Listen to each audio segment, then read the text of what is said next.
Olá pessoal, tudo bem? Eu sou o jornalista Marcelo Bittencourt.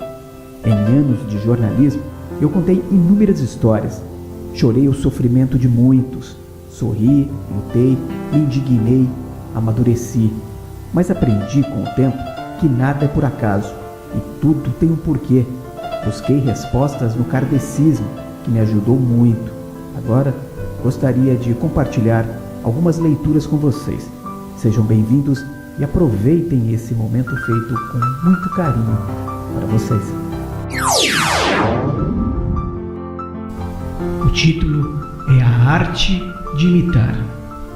Quem já visitou um museu famoso, como o do Louvre, em Paris, ou o Museu de Arte Brasileira em São Paulo, já viu muitos aspirantes a artistas sentados com cavaletes e telas diante de pinturas famosas. Muitos museus dão permissão a essas pessoas para desenvolverem suas habilidades artísticas em horários pré-estabelecidos. Ao copiar os grandes mestres, esses aspirantes a pintor tomam uma das melhores iniciativas, uma vez que estão adquirindo as técnicas que eles usaram para produzir grandes obras de arte. A mesma iniciativa deveria ser tomada em outras áreas.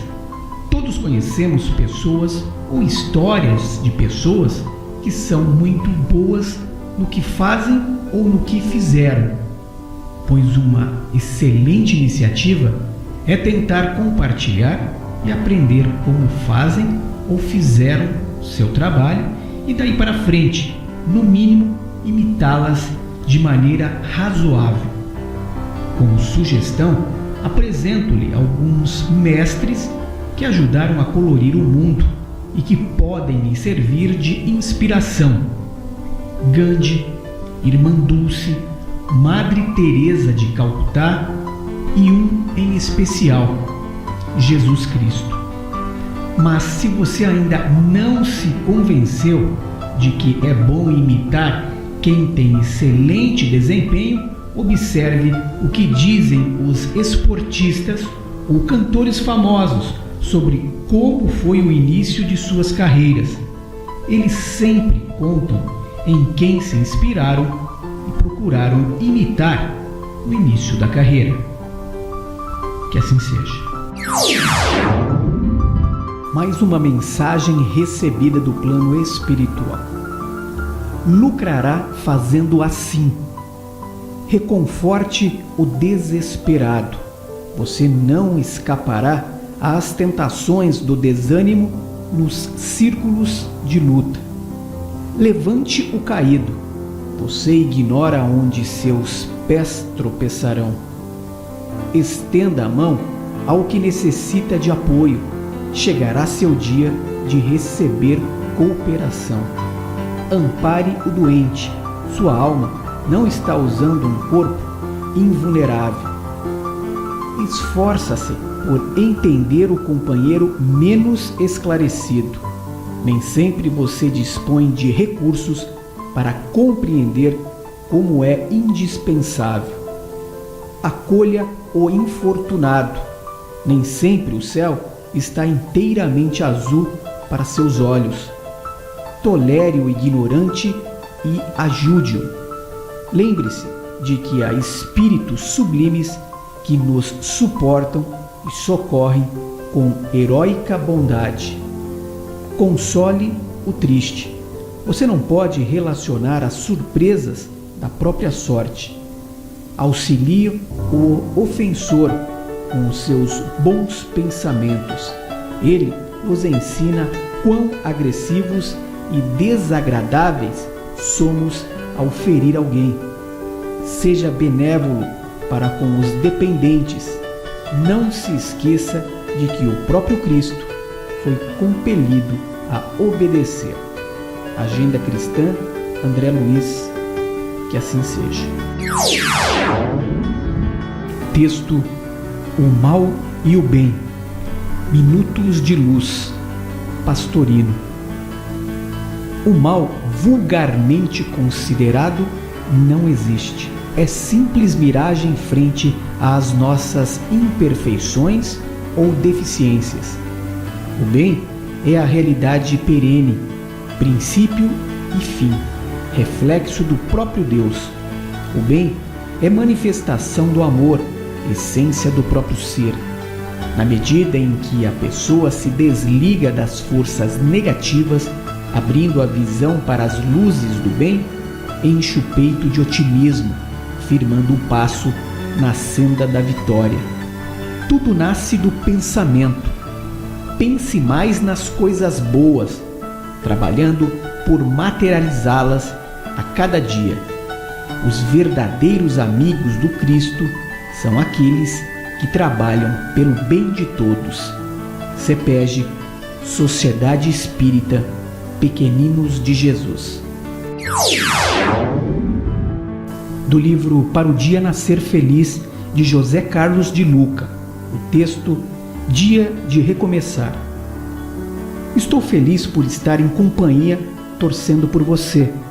Quero refletir sobre o quanto é importante não abandonar os sonhos. Quando o dia começa, é comum nos sentirmos desanimados com os fracassos que temos experimentado. Os negócios não estão bons, a saúde não vai bem, a vida familiar anda de mal a pior. Nossos sonhos naufragaram. E agora, novo dia se apresenta e nos sentimos fracos para dar uma guinada em nossa vida. É preciso, no entanto, saber recomeçar. Repare que a natureza nos oferece preciosas lições sobre o assunto. A água um dia se torna vapor, mas depois regressa da nuvem e recomeça o ciclo. O sol diariamente retoma ao contato com a terra. Janeiro a janeiro renova-se o ano, oferecendo-nos novas oportunidades de trabalho. É como se a natureza nos estivesse convidando. Se quiser, pode recomeçar. É importante considerar a oportunidade de reconstruir sua vida. Todo dia é um ensejo de um recomeço. Esqueça os malogros, não os vitalizando com esperanças e queixas constantes. Apenas aprenda com os erros cometidos. Thomas Edison, um dos mais versáteis inventores que o mundo conheceu, afirmou que cada experiência negativa era mais uma descoberta de como não chegar ao invento desejado. E foi assim, depois de várias tentativas, que ele inventou a lâmpada elétrica. Portanto, as experiências negativas são apenas lições de como não atingir o sucesso esperado. Não dê às suas derrotas mais importância do que elas têm. Você não fracassou, apenas ainda não descobriu a maneira correta de chegar ao resultado esperado. Daí a importância de recomeçar sempre, pois do contrário, você jamais chegará ao objetivo traçado. Se Thomas Edison tivesse desistido, se ele se julgasse um arruinado, hoje talvez ainda estivéssemos à luz de velas. Dê um novo significado aos seus insucessos.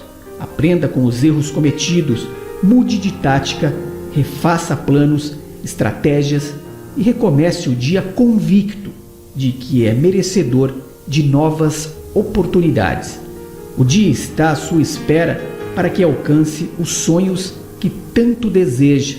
Através de uma vontade disciplinada, conseguirás atingir os objetivos máximos da tua atual existência.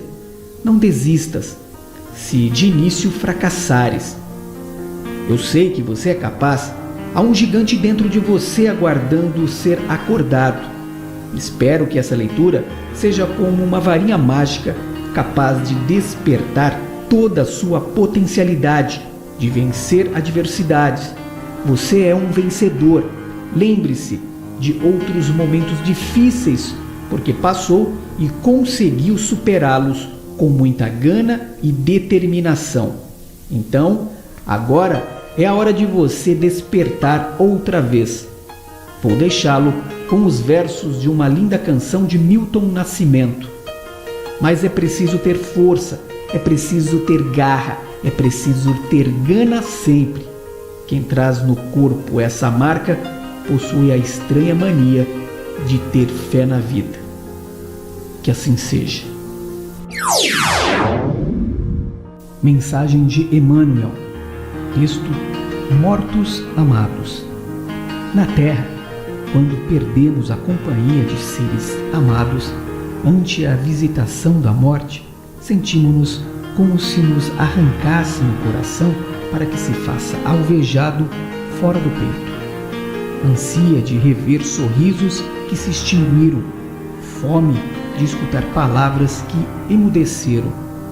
E bastante vezes tudo que nos resta no mundo íntimo é um veio de lágrimas estanques, sem recursos de evasão pelas fontes dos olhos.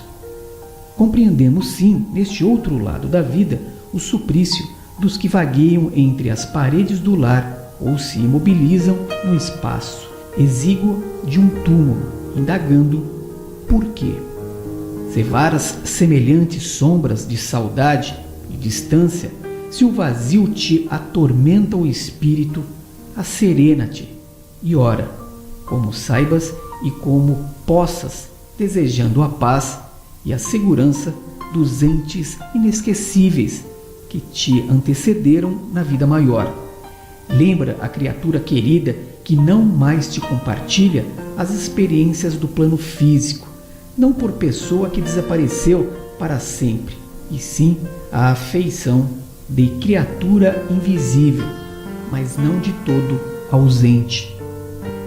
Os que rumaram para outros caminhos, além das fronteiras que marcam a desencarnação, também lutam e amam, sofrem e se renovam.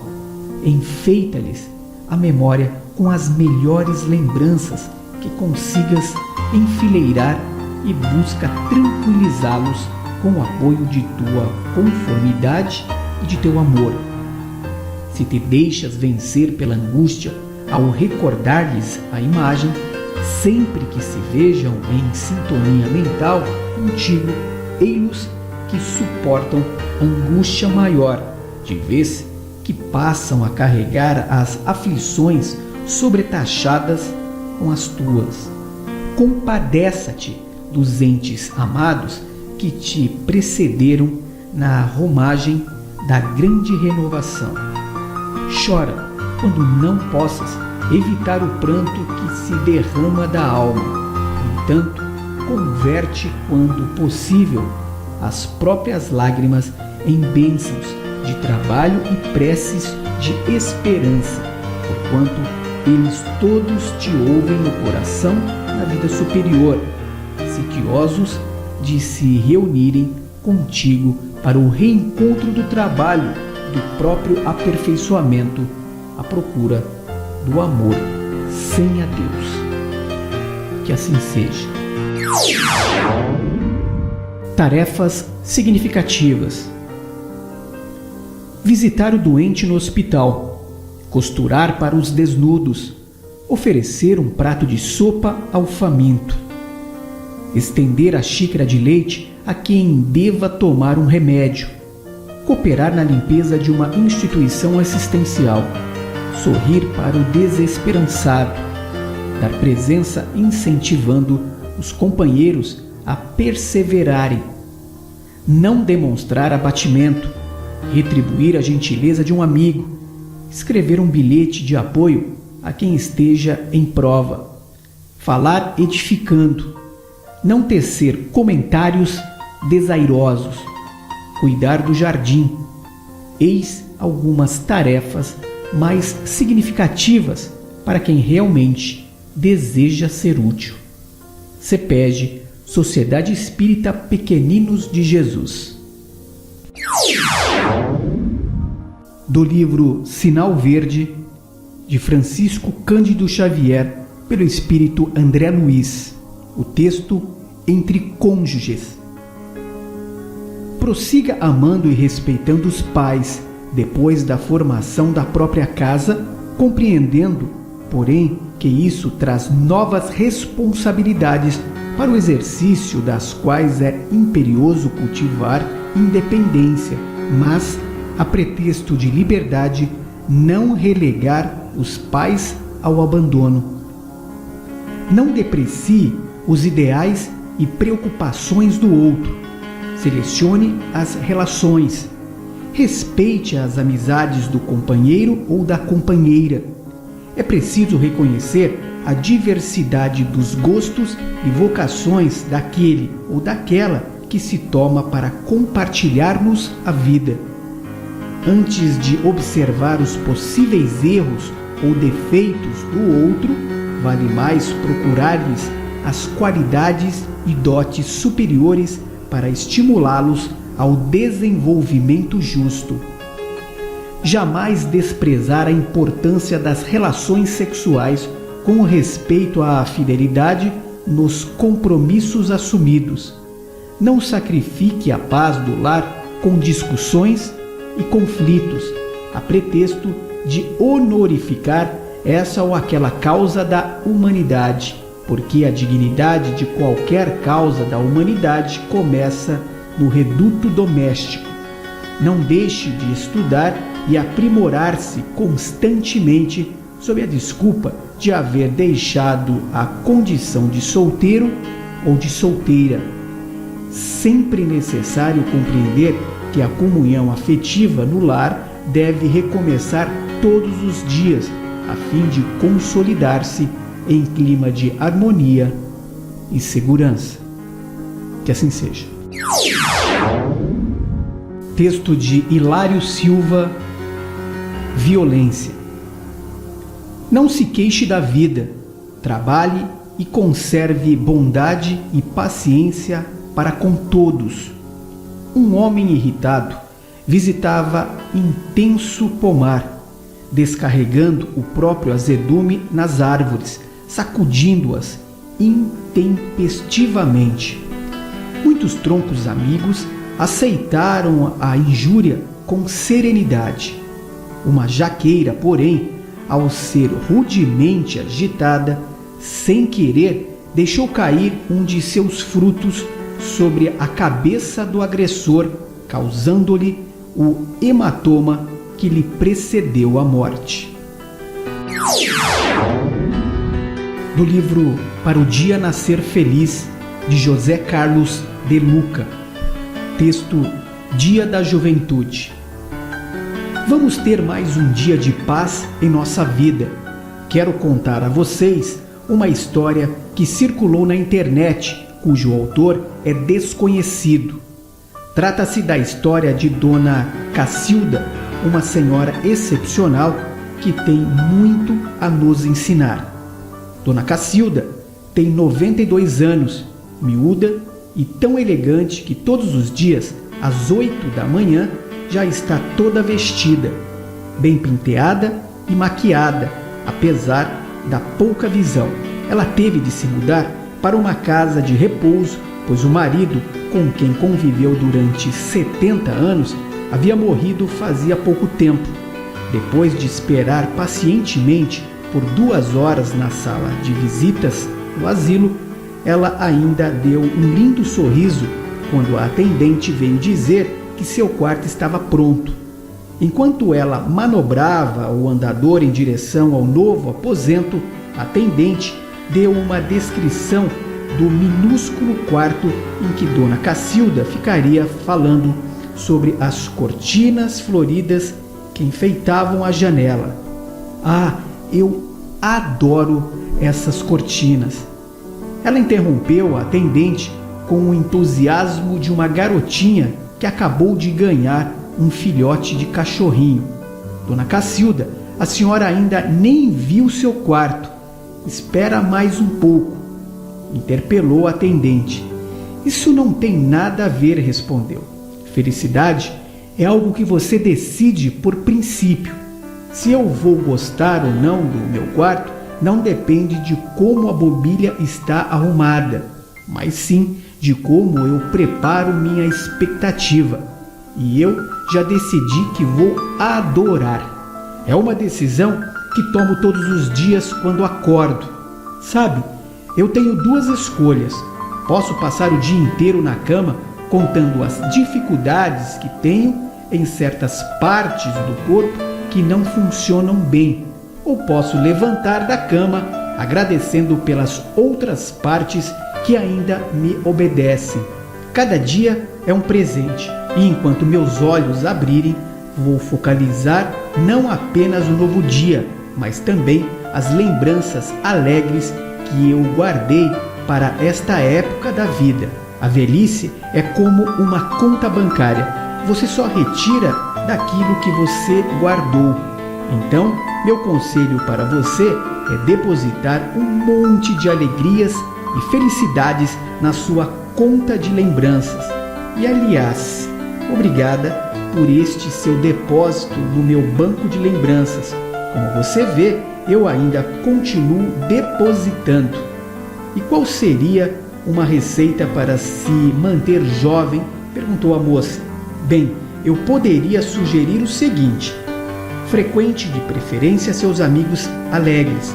Os de baixo astral puxam para baixo. Continue aprendendo.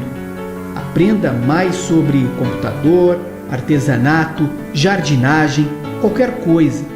Não deixe o cérebro desocupado. Uma mente sem uso é a oficina do diabo, e o nome do diabo é Alzheimer. Curta coisas simples. Ria sempre, muito e alto. Ria até perder o fôlego. Lágrimas acontecem. Aguente, sofra e siga em frente. A única pessoa que acompanha você a vida toda é você mesmo. Esteja vivo enquanto você viver. Esteja sempre rodeado do que você gosta. Pode ser família, animais, lembranças, música, plantas ou um hobby, o que for. O lar é o seu refúgio. Aproveite sua saúde. Se for boa, preserve-a. Se está instável, melhore-a. Se está abaixo desse nível, peça ajuda. Não faça viagens de remorsos.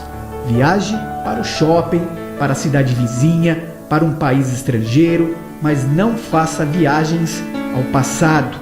Diga a todos a quem você ama que você realmente os ama em todas as oportunidades.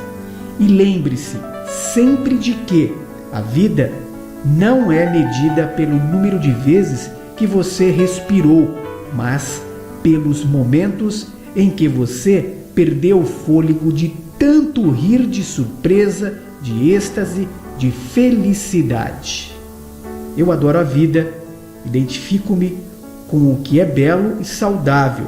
Estou sempre rodeado de bons amigos, estou sempre de bom humor.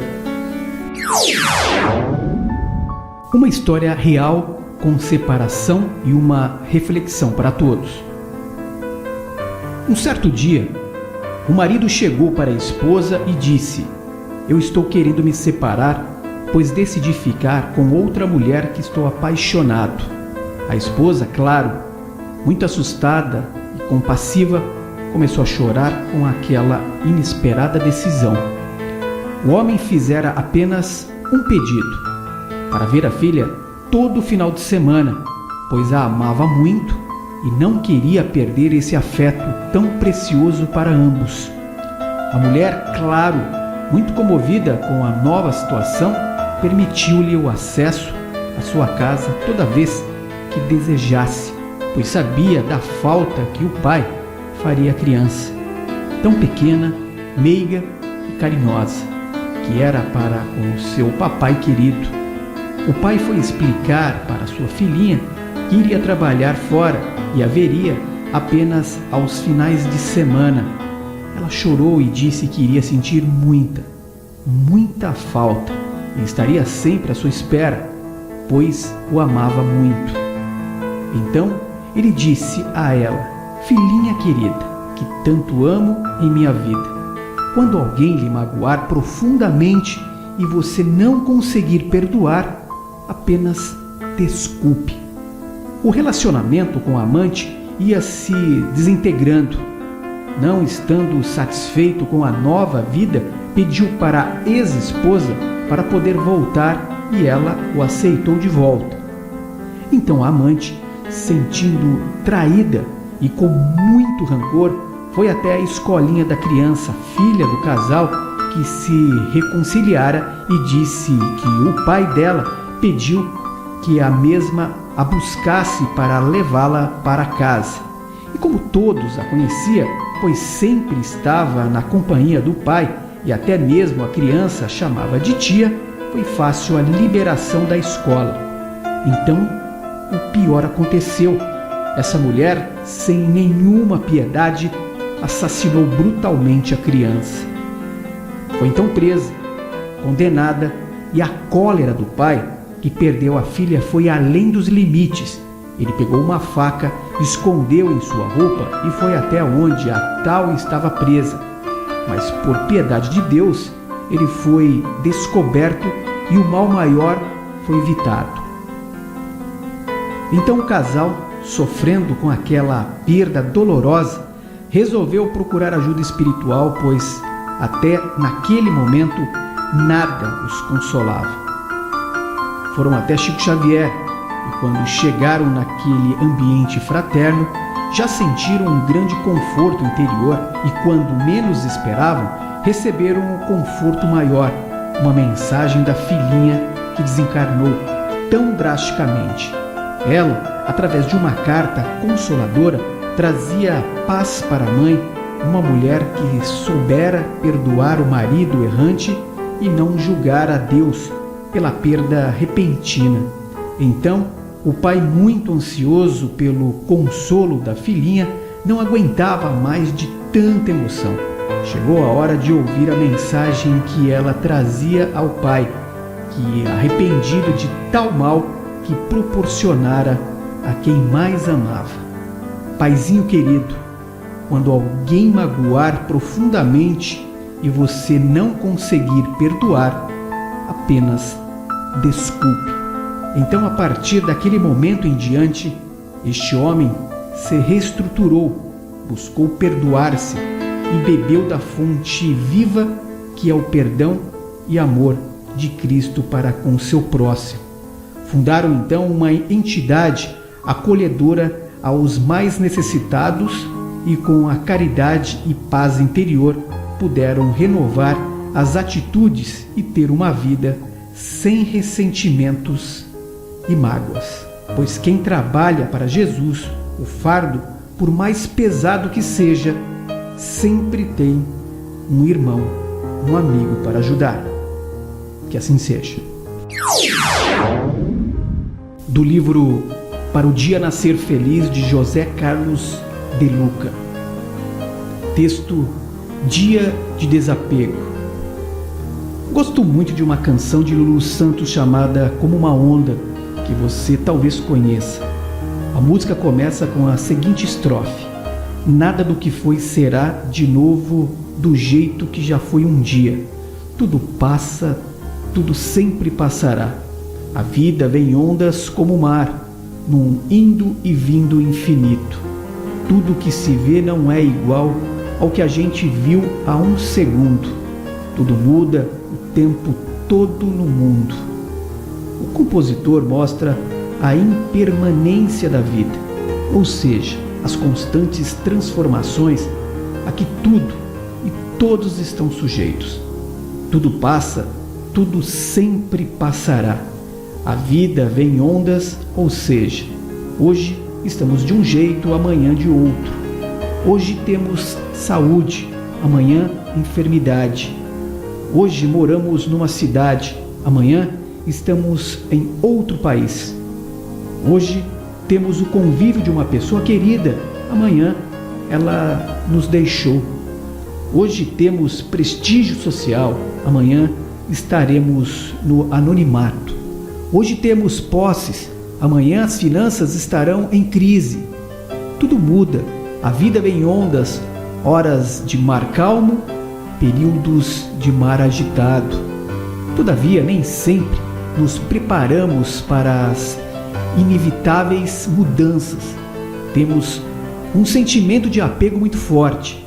Joana nos esclarece que esse apego às pessoas e coisas é o grande responsável por muitos sofrimentos. O apego representa a ilusão que temos para deter a marcha dos acontecimentos. Para viver sem sofrimento, devemos evitar o apego exagerado às pessoas e às coisas. Não é viver indiferente, sem paixões, sem intensidade. É viver sem o sentido de posse. É viver aproveitando cada experiência, cada relacionamento, como se fosse a última vez que você estivesse naquela situação.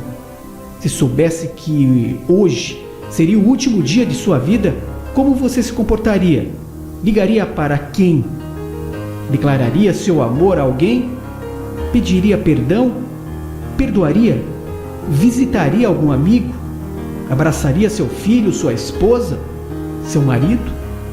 Ouviria sua música preferida? Isso é viver cada segundo da sua existência como se fosse a própria eternidade. Lembre-se, você é apenas um passageiro da vida. Sinta-se como uma onda no mar. Um dia, as areias da praia receberão seus braços. Não se apegue a nada. Nada lhe pertence definitivamente. As pessoas da sua família não são sua propriedade. Apenas lhe fazem companhia na grande viagem que fizemos a este planeta. O dinheiro, o poder, o prestígio social, a cultura e a própria beleza são ferramentas que a vida nos emprestou para alcançarmos o desenvolvimento das nossas potencialidades. Você não é o seu carro, a sua empresa, a sua família, a sua religião, o seu país, o seu clube esportivo, os seus títulos acadêmicos. Não somos donos de nada, temos apenas a posse temporária dos bens e o convívio momentâneo das pessoas. Se assim conseguirmos viver, nossa vida ganhará paz e alegria, valorizando cada oportunidade que surgir em nosso caminho, bem como cada pessoa que atravessar o rio da nossa existência.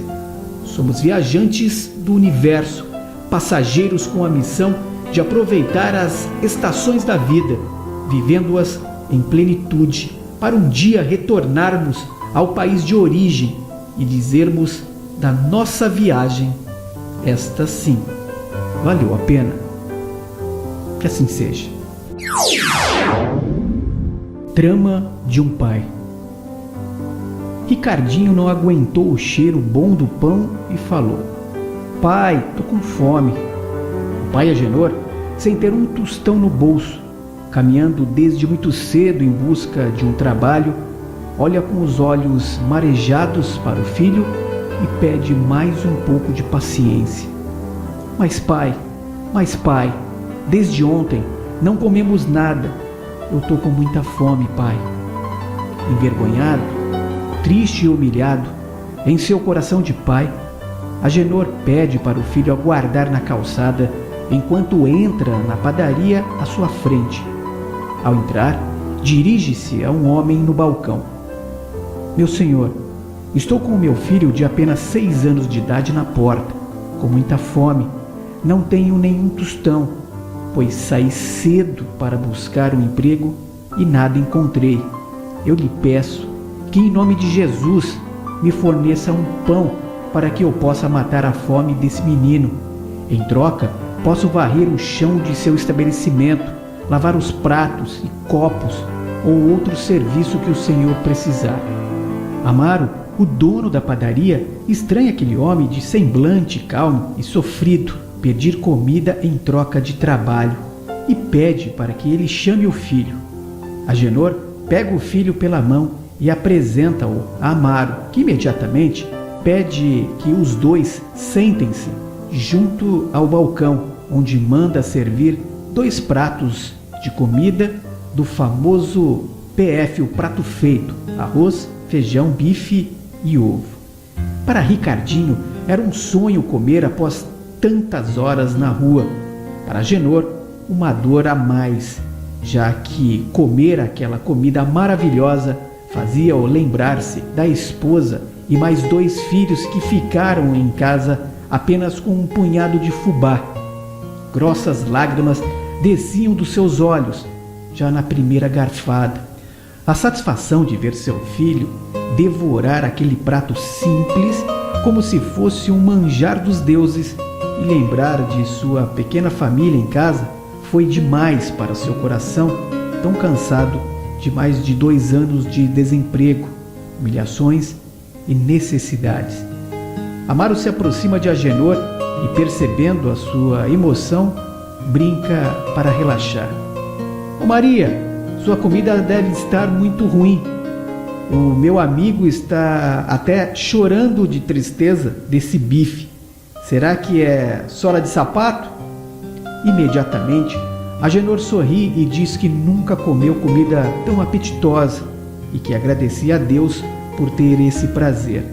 Amaro pede então que ele sossegue seu coração, que almoçasse em paz e depois conversariam sobre trabalho. Mais confiante, Agenor enxuga as lágrimas e começa a almoçar, já que sua fome já estava nas costas. Após o almoço, Amaro convida Agenor para uma conversa nos fundos da padaria, onde havia um pequeno escritório. Agenor conta então que há mais de 2 anos havia perdido o emprego e desde então, sem uma especialidade profissional, sem estudos, ele estava vivendo de pequenos biscates aqui e acolá, mas que há 2 meses não recebia nada. Amaro resolve então contratar Agenor para serviços gerais na padaria e, penalizado, faz para o homem uma cesta básica com alimentos para pelo menos 15 dias. Agenor, com lágrimas nos olhos, agradece a confiança daquele homem e marca para o dia seguinte seu início no trabalho. Ao chegar em casa com toda aquela fartura, Agenor é um novo homem, sentia esperanças, sentia que sua vida iria tomar novo impulso. Deus estava lhe abrindo mais do que uma porta, era toda uma esperança de dias melhores. No dia seguinte, às 5 horas da manhã, Agenor estava na porta da padaria ansioso para iniciar seu novo trabalho. Amaro chega logo em seguida e sorri para aquele homem que nem lhe sabia por que estava ajudando. Tinham a mesma idade, 32 anos, e histórias diferentes, mas algo dentro dele chamava-o para ajudar aquela pessoa. E ele não se enganou. Durante 1 ano, Agenor foi o mais dedicado trabalhador daquele estabelecimento, sempre honesto e extremamente zeloso com os seus deveres. Um dia, Amaro chama Agenor para uma conversa e fala da escola que abriu vaga para a alfabetização de adultos, um quarteirão acima da padaria, e que ele fazia questão que Agenor fosse estudar. Agenor nunca esqueceu seu primeiro dia de aula, a mão trêmula nas primeiras letras e a emoção da primeira carta. 12 anos se passaram desde aquele primeiro dia de aula. Vamos encontrar o Dr. Agenor Batista de Medeiros, advogado, abrindo seu escritório para seu cliente, e depois outro, e depois mais outro. Ao meio-dia, ele desce para um café na padaria do amigo Amaro, que fica impressionado em ver o antigo funcionário tão elegante em seu primeiro terno.